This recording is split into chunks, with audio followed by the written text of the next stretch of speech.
Marcos, capítulo de número 9, versículo de número 14. Aleluia.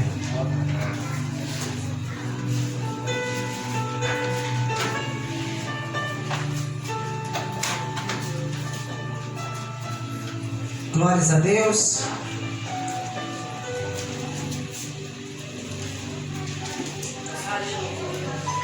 Glória a Deus. Amém. Glórias a Deus. Todos acharam? Em nome do Senhor Jesus. Pai, eu peço ao Senhor, Pai, que fale através da minha vida, meu Deus, pois para isso o Senhor me chamou, Pai. Que não seja eu, mas o Teu Espírito, Pai querido. Porque o Senhor diz que a palavra que sai da Tua boca, ela não volta vazia, mas antes ela fará o que lhe apraz, meu Deus. E ela vai produzir aquilo para o qual ela foi enviada. Meu Deus, que essa palavra caia na boa terra, Pai, no coração que já está pronto, preparado para receber e produzir o seu fruto a 100, a 60 e a 30 por um. Pai, que a Tua palavra, que é espírito e vida, Pai, venha trazer, meu Deus, o entendimento, a fé, a revelação, Pai querido. Meu Deus, a luz, ó Pai, para resplandecer, meu Deus, e libertar, quebrar as correntes, as algemas, Senhor, meu Deus. Trazer a cura, meu Deus querido, e a restauração, a vida que há na Tua palavra. Por isso eu te peço, meu Deus, que Teu Santo Espírito, Pai, meu Deus, enquanto estou, meu Pai, ministrando a palavra, que o Espírito Santo esteja agindo, tocando, convencendo, operando no meio da congregação. Eu te glorifico e te exalto em nome do Senhor Jesus. Amém. Glórias a Deus. Desocupe as suas mãos. Aleluia. Louve a esse Deus. Glorifique a Ele. E glória ao Senhor que é digno de louvor. Queridos, o Senhor Jesus, Ele chama consigo Pedro, Tiago e João. E os leva a um monte onde Jesus foi transfigurado. E diz aqui no versículo de número 14, que 9 desses discípulos estavam ali aguardando o retorno de Jesus. Então, na ausência de Jesus, os 9 discípulos se depararam, querido, com um problema, uma situação a qual eles não conseguiram resolver.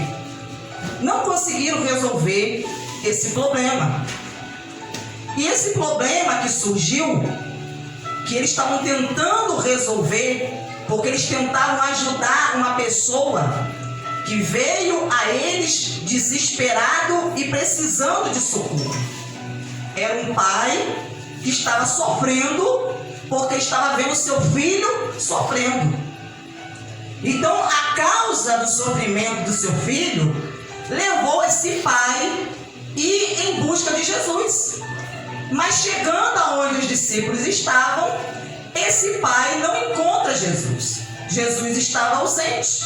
E ele se depara com os 9 que ali estavam. Então ele vai e pede ajuda a esses discípulos que estavam ali. Só que eles não conseguem ajudar. E isso se torna ali uma causa, um motivo de discussão entre as pessoas que estavam ali presentes. Porque havia já um aglomerado de pessoas. Porque os escribas, os doutores da lei, se aproximaram e começaram ali a discutir com os discípulos, devido ao que estava acontecendo. E diz aqui no versículo 14: quando eles se aproximaram dos outros discípulos, viram numerosa multidão ao redor deles, os escribas discutiam com eles. E logo toda a multidão, ao ver Jesus, ficou surpresa e correndo até ele, o saudava. Então Jesus perguntou: o que é que vocês estão discutindo com eles? Jesus se aproxima com os 3 discípulos e pergunta: o que está acontecendo aqui? Por que vocês estão discutindo com os meus discípulos? E um do meio da multidão respondeu. Então esse homem, esse pai que estava no meio daquela multidão, ele responde a Jesus o que estava acontecendo. E aqui ele vai começar a relatar diante de Jesus, porque agora ele está na presença de Jesus, e ele começa a relatar o que está acontecendo com o seu filho. Qual é o problema do seu filho? Qual é a causa do sofrimento? O que seu filho está passando? Aleluia. Porque os discípulos tentaram ajudar, mas não conseguiram. Por que os discípulos não conseguiram? Porque os discípulos tentaram expulsar um demônio, um espírito imundo, mas esse espírito, ele o que se opôs? Ele ofereceu aos discípulos uma resistência. Então os discípulos se depararam com uma resistência.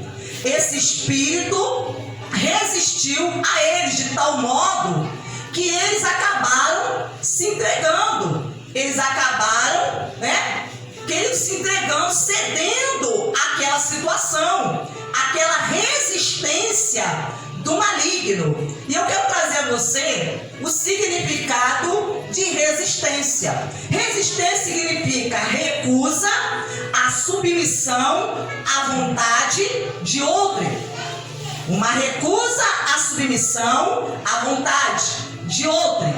Os discípulos, eles fizeram exatamente aquilo que Jesus havia instruído a eles, porque os discípulos já haviam expulsado o demônio antes, porque eles já haviam sido enviados a missões, Jesus já os havia enviado, e eles, através da autoridade que Jesus havia dado a eles, do nome de Jesus, eles já haviam libertado outras pessoas, mas agora eles se deparam com um problema diferente, com uma situação a qual o espírito o qual eles estão enfrentando está ali de frente para eles, estava agora o desafiando. Então resistência significa recusa a submissão à vontade de outro. Então aquele espírito que estava lutando contra os discípulos não queria se submeter à autoridade que Jesus havia dado aos discípulos, não queria se submeter à autoridade que estava sobre o nome de Jesus, a qual Jesus havia dado aos discípulos. E diz assim, resistência também significa oposição, é um impedimento, aleluia, é você o que? É uma ação de estar contra. Então uma oposição é quando o inimigo se coloca contra aquele que está buscando, querido, uma mudança. A pessoa que busca em Deus uma mudança, o inimigo ele vai se opor a essa pessoa. Ele vai oferecer a você uma resistência. Era isso que estava acontecendo com os discípulos. Os discípulos estavam tentando socorrer um pai aflito, um pai angustiado, desesperado. Mas eles se deparam com uma resistência. O demônio não saía, o demônio não se submetia, o demônio não fazia aquilo que os discípulos estavam ordenando e mandando. Então nós vemos aqui que resistência significa um tipo de impedimento, de dificuldade ou, querido, um obstáculo que se opõe à realização de alguma coisa. Então toda vez que você tentar realizar alguma coisa, seja para Deus, porque Deus te pediu, te deu uma ordem para você fazer, seja em prol do seu próximo, de alguém, para beneficiar alguém, querido, você vai ter que enfrentar essa resistência.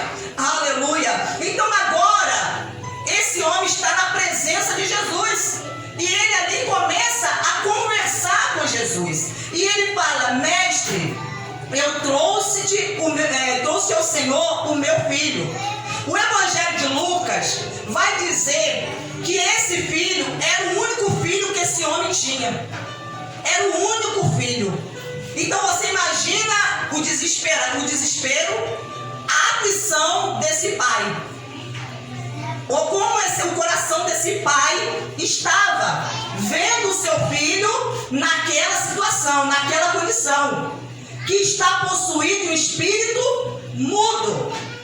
Esse espírito causava um impedimento na fala. Aquele menino não podia falar, porque esse espírito estava causando a mudez nesse menino. Aleluia. O impedia de falar. E este, sempre que se apossa dele, lança-o por terra. E ele espuma, range os dentes e vai definhando. Então nós vemos aqui, olha os tipos de males que esse espírito está causando nesse menino. Esse menino era mudo, estava havendo um impedimento na fala, ele não conseguia falar, se expressar. Outro problema que o espírito estava causando na vida desse menino é que se apossava dele. E isso acontecia com frequência. Não era algo que acontecia uma vez por mês, de 3 em 3 meses, de 6 em 6 meses, uma vez no ano, não. Era algo que acontecia com frequência. E cada vez é acontecendo com mais frequência. Lança-o por terra. Quer dizer, o espírito se apossava, vinha sobre esse menino de tal forma que fazia esse menino cair no chão. Jogava o corpo desse menino no chão. E ele espuma, ele começava a ter convulsões. Ele começava a ter crises que nós conhecemos hoje de epilepsia. Ele começava a ter crises. Ele convulsionava. E ele rangia os dentes. E vai definhando. O que esse espírito fazia com esse menino? Fazia esse menino perder as forças. Quando o espírito se apossava dele, então ele perdia as forças. Ele ficava debilitado, o seu corpo ficava fraco, ele ia querendo emagrecendo, ele estava definhando aos poucos. Esse demônio estava matando esse menino, estava fazendo ele definhar. E diz aqui: pedia aos seus discípulos que os expulsassem, mas eles não puderam. Então esse pai foi até os discípulos pedindo ajuda. Os discípulos prontamente se oferecem para ajudá-lo. Não negou ajuda a esse pai desesperado, aflito. E eles tentam, travam, querido, uma batalha espiritual com aquele espírito. E eles fazem aquilo que Jesus já havia instruído a eles, mas sem sucesso.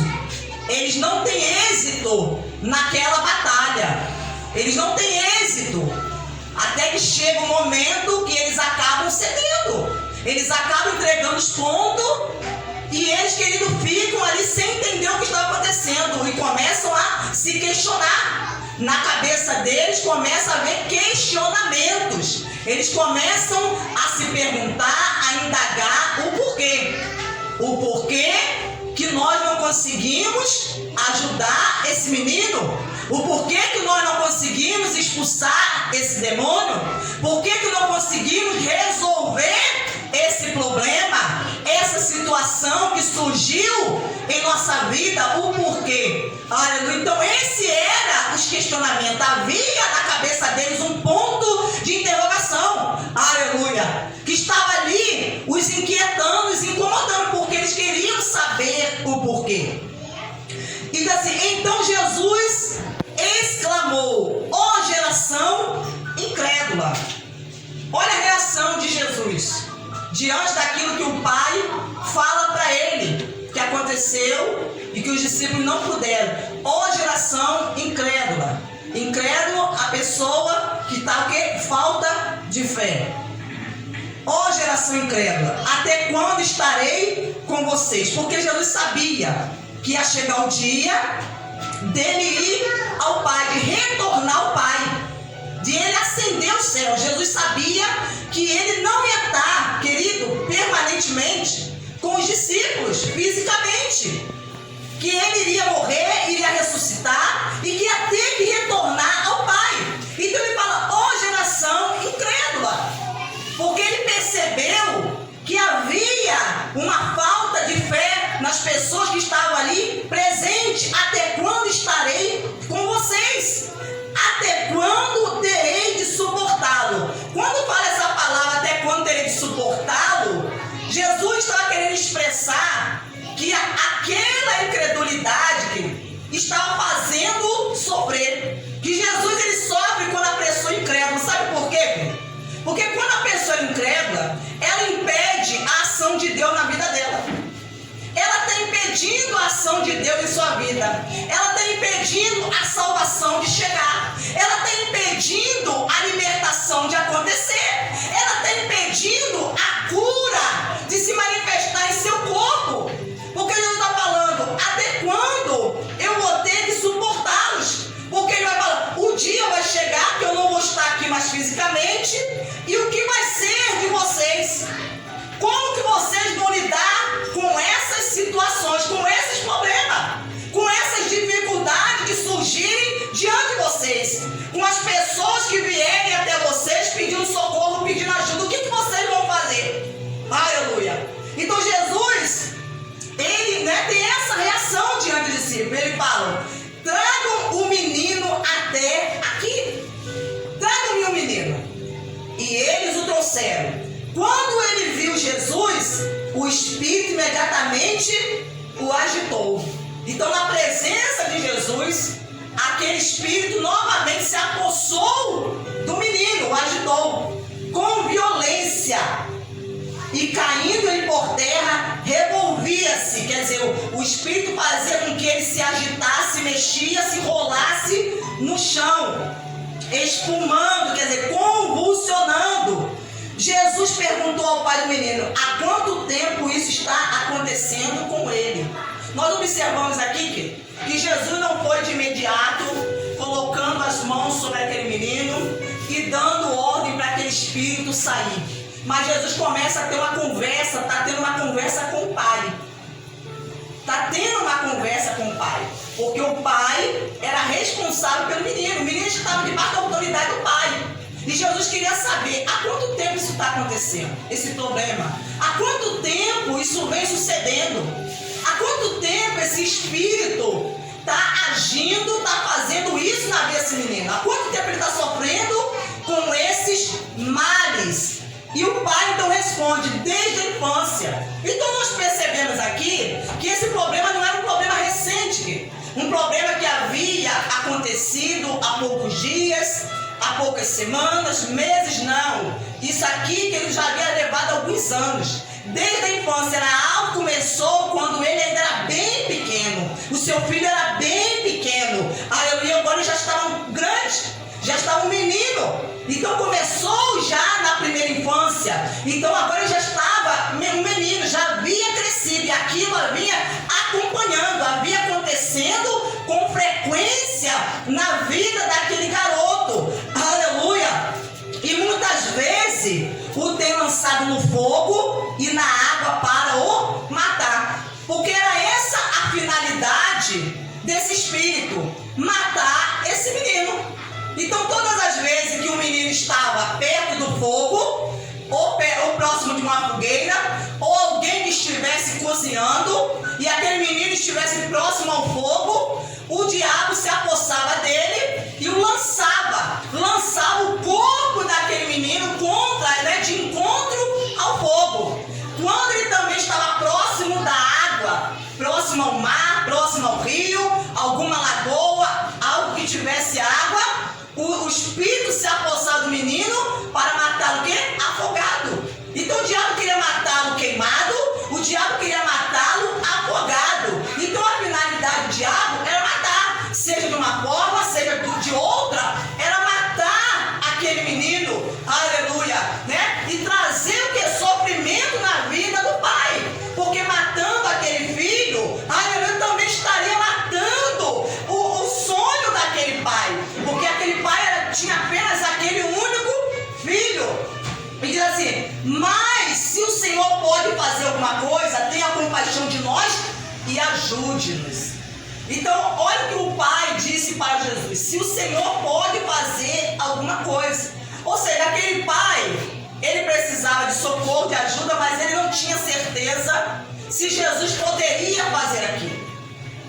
Porque os discípulos já haviam tentado e, querido, haviam fracassado. Não haviam sido bem-sucedidos na sua tentativa de ajudá-lo. Então ele falou, se o Senhor pode fazer alguma coisa, tem compaixão, tem misericórdia de nós e ajude-nos. Ao que Jesus respondeu: se o Senhor pode crer. Jesus dá uma resposta a ele fazendo uma pergunta para o Pai.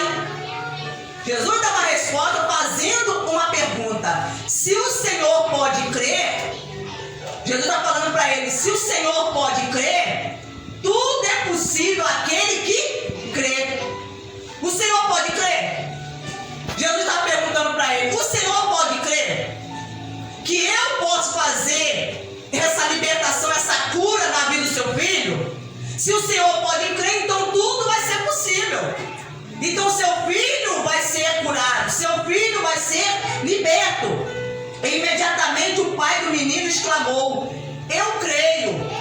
Olha a resposta que saiu da boca dele, a declaração que ele fez: eu creio. Mas logo depois ele disse: ajuda-me na minha falta de fé, na minha incredulidade. Porque aquele homem, na verdade, ele estava lutando para crer. Ele não tinha, querido, fé. Era um homem que era incrédulo. Porque ele, de tanto ele ver o seu filho naquela situação, durante muito tempo, ele vendo o seu filho naquela condição, ele já não acreditava que seria possível o seu filho ser liberto. Ele já não acreditava. Porque o que ele via, o demônio, o espírito fazer com o seu filho, se apossar, dominar, tentar matá-lo por diversas vezes. Aquele garoto não tinha uma vida normal. O pai tinha que estar constantemente ao lado dele, tomando conta, observando, enquanto o menino estava em algum lugar, enquanto o menino estava se alimentando, enquanto o menino estava ali, seja dormindo, seja ali na rua, aonde o menino estava, o pai tinha que estar presente. Então o pai, olhando para tudo aquilo, todos esses sintomas, esses problemas, os males que o seu filho estava sofrendo, ele lutava para acreditar, mas ao olhar aquelas coisas, ele não conseguia no seu coração acreditar. Por isso ele declara com a boca: eu creio. Mas logo depois ele fala: me ajuda na minha incredulidade. Porque no fundo do seu coração, ele não estava conseguindo crer. Havia uma dificuldade de crer. Querido, com muitas pessoas isso acontece. Às vezes a pessoa até fala: eu creio, Senhor, eu creio no que o Senhor está dizendo, na tua palavra, eu creio que o Senhor vai fazer. Mas às vezes lá no fundo, lá dentro da pessoa, aleluia, há uma pontinha de incredulidade. Há algo, aleluia, que impede a pessoa de crer plenamente, de estar plenamente convicta, certa, aleluia, daquilo que Deus vai fazer. Então ele estava pedindo ajuda, porque ele não queria ser uma pessoa incrédula. Ele não queria ser uma pessoa que não cria. Eu creio, ajuda-me na minha incredulidade, na minha falta de fé. Vendo Jesus que muita gente estava se reunindo, então as pessoas foram se aglomerando. Porque Jesus estava ali, o espírito havia se apossado do menino, o menino rolando pelo chão, convulsionando, e as pessoas sabem como é que é, né? Acontece algo no meio da rua, faz o quê? Logo se aglomera as pessoas. As pessoas vão se aproximando: o que está acontecendo aí? O que houve? Aí começa a fazer pergunta. Então começou as pessoas a se aglomerar. Repreendeu o espírito imundo, dizendo-lhe: espírito mudo e surdo, ordeno a você, sai deste menino e nunca mais entre nele. Então Jesus repreendeu. Depois de ter conversado com o pai, descoberto a causa, a origem daquele problema, que era algo que havia começado na infância, porque muitas pessoas que sofrem problema hoje, são um problema que começou lá na infância, querido. Aleluia. Que vem se acarretando. É um problema antigo, não é um problema recente que surgiu hoje, que surgiu ontem, que surgiu semana passada, não. É algo que surgiu na infância. Muitas pessoas vêm sofrendo com algo que aconteceu lá atrás, lá no passado, que aconteceu lá na juventude, e que a pessoa vem trazendo, a pessoa vem sendo, querido, aprisionada, escravizada, e aquilo vem tentando matar a pessoa. É um problema que vem tentando matar. Porque o diabo, ele começa a agir através do problema. Ele começa a agir e trazer males para a vida da pessoa, como trazia na vida desse menino. Esse menino sofria de diversos tipos de males diferentes. Ele sofria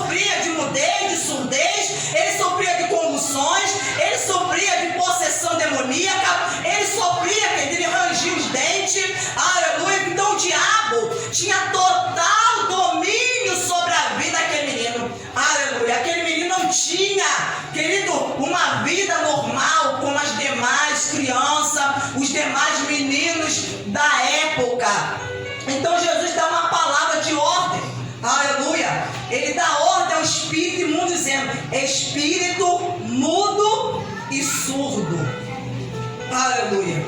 Então esse espírito causava o quê? A mudez, impedia a pessoa de falar. Quantas pessoas o diabo tem impedido de falar? Quantas pessoas o diabo tem impedido de falar? A pessoa não consegue falar. A pessoa, estou falando sentido espiritual. Porque a pessoa, ela até fala. Você fala, você não é muda. Mas espiritualmente você não consegue falar. Como o pastor, o Espírito Santo usou o pastor para falar sobre a oração do desbloqueio. Parece que é um bloqueio na sua língua. Algo que te impede. Aleluia. Às vezes você fala sobre tudo. Você fala sobre diversos assuntos, mas não consegue às vezes falar sobre Deus. Não consegue falar sobre Deus para as pessoas. Não consegue falar a respeito do que Deus tem feito na sua vida. Querido, isso é uma ação espiritual. O diabo quer que você fique muda. Porque o diabo não quer que as pessoas ouçam aquilo que Deus já fez na sua vida e tem feito na sua vida. Então ele vai agir na sua mente para te travar, te bloquear, para te impedir você de falar. Para impedir você de falar. Vai te colocar vergonha, vai te colocar timidez, aleluia. Vai falar para você que você não sabe falar, que você fala errado, que você não sabe se expressar, que você não tem estudo. Vai colocar todos esses pensamentos, essas ideias na tua mente. E você não consegue às vezes ter o discernimento que isso aí é um espírito que está causando uma mudez espiritual em você. Aleluia. Porque você consegue falar sobre qualquer assunto. Se alguém puxar o assunto de falar sobre futebol, você consegue falar. Se falar sobre alguma coisa que está acontecendo agora na atualidade, você consegue falar. Se falar sobre o vírus que está aí matando pessoas, você consegue falar sobre isso. Se falar sobre a novela, você consegue falar. Você consegue expressar, expor a sua opinião sobre esse assunto.